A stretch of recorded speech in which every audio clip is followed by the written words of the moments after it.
नमस्कार दोस्तों, स्वागत है आपका मेरे आज के न्यू वीडियो में। तो आज हम फिर से एक बार हाजिर हुए हैं एक नई कहानी लेकर, जो कि राजस्थान से रिलेटेड करती है। और एक भानगढ़ जगह है राजस्थान में, उसका एक किला है। भानगढ़ किले की एक भूतिया कहानी है, जो हमारे गेस्ट हैं वो लेकर आए हैं देवेंद्र जी का सबसे पहले मैं स्वागत करता हूं हमारे आज के न्यू वीडियो में। नमस्कार देवेंद्र जी। नमस्कार। तो देवेंद्र जी बताएंगे ये पूरी कहानी भानगढ़ किले की। एक भूतिया सी कहानी है, तो आपको भी सुनकर अच्छा लगेगा। तो चलिए शुरू करते हैं। देवेंद्र जी बताइए हमारे यूट्यूब के दर्शकों को कहानी जो आपने थोड़ी देर पहले मुझे बताई। ये भानगढ़ का किला है जो अरावली की पहाड़ियों के बीच में है। जी जी। तो वहाँ मतलब अरावली के पहाड़ियों के बीच में एक ऐसा ये भानगढ़ का किला है जहाँ पुराने लोग बुजुर्ग लोग बताते हैं कि ये कोई एक किला नहीं है, ये कोई पत्थरों का ढांचा नहीं है। अच्छा। ये इसमें कोई बद्दुआ कैद है, तो उसके बारे में बताया गया है वहाँ के लोगों किसी की बद्दुआ उसमें हाँ, कैद है। उसमें बद्दुआ कैद है। तो बताया जैसे किसी की आत्मा भटक रही हो, तो उसके बारे में बताया गया था कि मतलब बहुत ही सुंदर राजकुमारी रहती थी। राजकुमारी नाम था रूपमती। रूपमती। तो रूपमती थी। तो वहाँ जैसे जी। तो जैसा कि आपको बताया था कि यहाँ पर एक अरावली की पहाड़ियों के बीच एक राजस्थान के अलवर जिले में स्थित है भानगढ़ का किला। अच्छा। तो भानगढ़ किले में लोग कहते हैं कि ये कोई एक पत्थरों का ढांचा नहीं है, यहाँ एक किसी के बद्दुआ कैद है। अच्छा। तो बद्दुआ किसकी कैद है वो पता है। रूपवती एक वहाँ की राजकुमारी थी, बहुत ही सुंदर राजकुमारी थी, रत्नावती, जिसका नाम था रत्नावती, जिसको रूपवती के नाम से जाना जाता है। रूप यानी रूप, सुंदरता। अच्छा। तो उसका बहुत ही सुंदर रूप था और आसपास के जिलों में और राज्यों में उसकी चर्चा होती थी कि इतनी सुंदर राजकुमारी हमने कहीं नहीं देखी जितनी रूपवती की चर्चा होती थी। तो फिर वहाँ एक मतलब एक अलग अलग राजाओं का पैगाम जाने लगा कि हम इसके साथ स्वयंवर करना चाहते हैं या फिर इसके साथ शादी करना चाहते हैं। तो रूपवती के साथ। अच्छा। तो रत्नावती के साथ। तो रत्नावती मतलब किसी को ऐसे मतलब किसी से शादी नहीं करना चाहती थी। वो बोलती थी कि मैं अलग ही राजकुमार ढूंढूंगी इस दुनिया में। अच्छा। अपने लिए। तो हर किसी को मतलब शादी के लिए इनकार कर दिया रूपवती ने। उसी मतलब भानगढ़ किले के पास एक तांत्रिक रहता था। किले के पास? हाँ, सिंधु सेवड़ा नाम का तांत्रिक था। सिंधु सेवड़ा। तो सिंधु सेवड़ा के मतलब इतिहास में सिंधु सेवड़ा के नाम से जाना जाता था उसको। तो वो तांत्रिक उससे बहुत ही प्रेम करता था, उस राजकुमारी से। अच्छा, वो तांत्रिक खुद प्रेम करता था? हाँ, पर राजकुमारी को यह पता नहीं था कि सिंधु सेवड़ा तांत्रिक है जो मुझसे प्रेम करता है। अच्छा। तो उसने कहा अगर मुझे राजकुमारी नहीं मिली प्रेम से तो मैं छल कपट करके या फिर अपनी मायावी शक्ति से इसको हासिल करना है। यानी वो रूपवती के पीछे पागल था। अच्छा।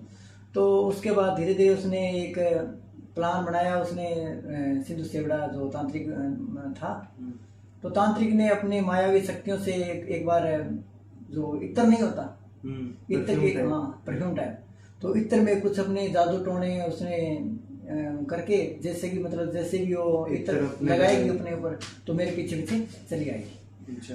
तो थोड़े दिन के बाद बात है, एक दिन रूपवती और उसकी दासियां थी, वो बाजार में घूमने जा रही थी। तो बाजार में घूमने आई तो वहाँ एक बार जो सामान लेडीज वगैरह लेती है तो वहाँ दुकान पे खड़ी हुई वो उसको दे। हाँ, तो वहाँ दुकानदार के साथ मिलकर उसने जो सिंधु सेवड़ा था तांत्रिक, तो उस तांत्रिक ने मतलब उस इत्र में कुछ जादू टोना किया और वो उसको दे दिया। क्या नाम है? रूपवती को दे दिया। रूपवती को उसके भनक लग गई कि हाँ ये जो तांत्रिक है मुझे वश में करना चाहता है या फिर कुछ कहीं खुफियों से नजर उसको पता लगा। तो उसने क्या किया, वो रूपवती बहुत ही चालाक रानी थी एक, तो उसने अपनी जो इत्र की शीशी ले रखी थी वो पत्थर पे गिरा दी उसने। अच्छा।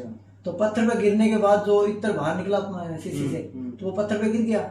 तो पत्थर में जो ऑटोमेटिक वो हलचल हुई। अच्छा। हलचल होने के बाद वो उसके पीछे पीछे चल पड़ा। मतलब इतनी ताकतवर शक्तियां थी कि पत्थर उसके पीछे पीछे चल। तो उस तांत्रिक के पीछे, तांत्रिक आगे आगे भाग रहा है, पीछे पत्थर आ रहा है, ठीक है। ये कोई झूठी घटना नहीं है, ये कोई मतलब इतिहास में बताया गया है, आप चेक कर सकते हो, गूगल में भी कहीं चेक कर सकते हो, इतिहास में बताया गया है। और वहाँ के लोगों से मैंने कंफर्म भी किया है ये चीजें मतलब ऐसी होती है क्या, जादुई शक्तियाँ वगैरह। तो वहाँ दिन में हर कोई जा सकता है उस किले में आज। अच्छा। अब मतलब शाम के टाइम कोई नहीं जा सकता, रात निकालनी तो बहुत दूर की बात है।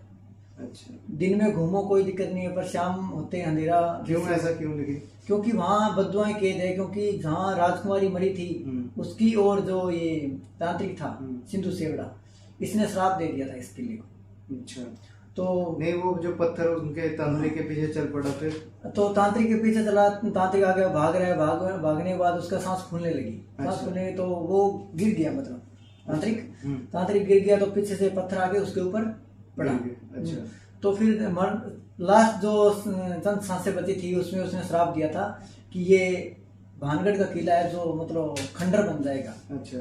और यहाँ पर जो भी मतलब होगा, कोई आएगा या फिर किला कोई विजय करेगा तो वो कभी मतलब उन्नति नहीं कर पाएगा। तो ये श्राप देके वो तो मृत्यु हुई थी उसकी। तो उसके बाद कुछ क्षणों बाद, कुछ टाइम बाद, जैसे ये कोई राजा बहुत युद्ध हुए यहाँ पर किसी को ये नहीं लगा कि कोई जीत रहा है या हारा है, कोई कुछ नहीं, बस क्योंकि यहाँ मायावी शक्तियाँ थी ओनली। तो उसके बाद फिर धीरे धीरे थोड़ा टाइम निकला, रूपवती पे जादू टोने वो होने लगे, रूपवती की भी मृत्यु करवा दी। तो मैंने जो उसकी रूपवती की शादी नहीं हुई थी? शादी नहीं हुई थी। अच्छा। रूपवती की शादी नहीं, शादी से पहले ही मर गई। जो भी मतलब उससे शादी करना चाहता था तो उससे सिद्धू सेवड़ा क्या करता था, जो तांत्रिक था उसकी काली शक्तियां उसको मार देती। अच्छा। क्योंकि वो उससे प्रेम करता था, वो बोलता था कि ये सिर्फ मेरी। तो ऐसे करके फिर सिंधु सेवड़ा मर गया। सिंधु सेवड़ा मरने के बाद जैसे कोई भी शादी उससे करने हिंसा करता था वो भी मर जाता था। अच्छा। उन्हीं में कैद होके उसी मतलब भानगढ़ किले में। तो भानगढ़ किले में फिर एक बार उसकी रानी की जो बताते हैं कि आत्मा अभी भी भटकती है उसी किले में। हाँ, उसी किले में रानी की और रूपवती की और उसकी सिंधु सेवड़ा तांत्रिक की। तो उसके बाद अब जैसे कोई मतलब शाम के टाइम अगर जाता है तो रात में जाता है तो सुबह बाहर नहीं आएगा, मृत्यु हो जाएगी, क्योंकि 100% ये रियल है। और दूसरी बात, इसमें जो सिंधु सेवड़ा जो था ना तांत्रिक, उसकी काली शक्तियां और इसकी क्या नाम है रूपवती की, ये हमेशा आत्माएं भटकती रहती है उसमें, भटकती किले में भटकती। तो एक बार मैं और मेरे दोस्त गए थे यहाँ भानगढ़ किले में। अच्छा। घूमने जा रहे थे तो हमने, क्योंकि अंधविश्वास है, इन अंध शक्तियों पे विश्वास नहीं था पहले, तो हम गए, हम 3 दोस्त थे अपने, ठीक है, एक मैं था और 2 मेरे दोस्त थे। हम तीनों गए, हमने सोचा कि चेक तो करें कि ये भूत होते हैं या नहीं होते।